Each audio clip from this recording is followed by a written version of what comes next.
Job, chapitre 41. Prendras-tu le crocodile à l'hameçon? Saisiras-tu sa langue avec une corde? Mettras-tu un jonc dans ses narines?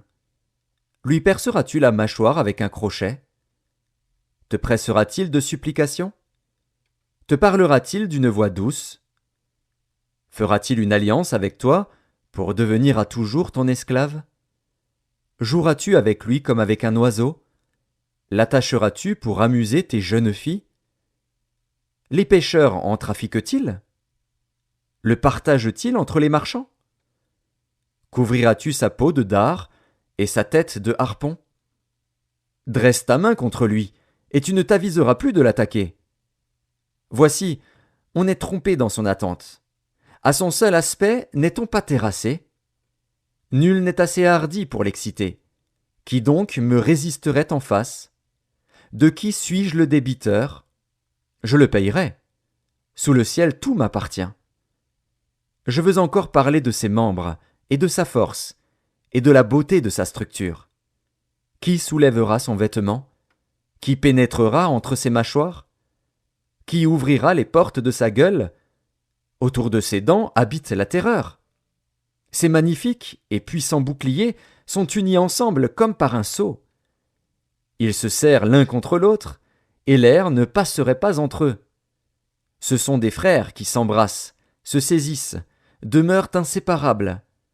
Ses éternuements font briller la lumière. Ses yeux sont comme les paupières de l'aurore. Des flammes jaillissent de sa bouche, des étincelles de feu s'en échappent.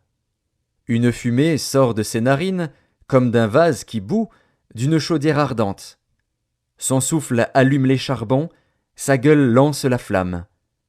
La force a son cou pour demeure, et l'effroi bondit au devant de lui.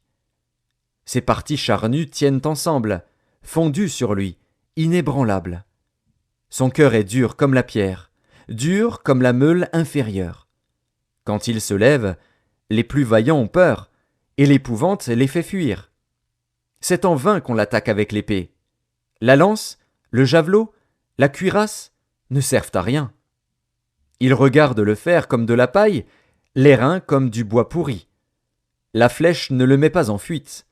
Les pierres de la fronde sont pour lui du chaume.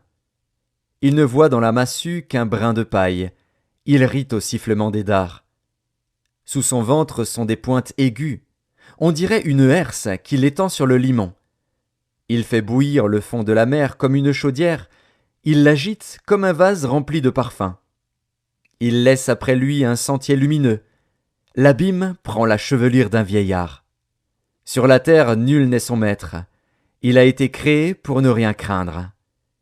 Il regarde avec dédain tout ce qui est élevé. Il est le roi des plus fiers animaux.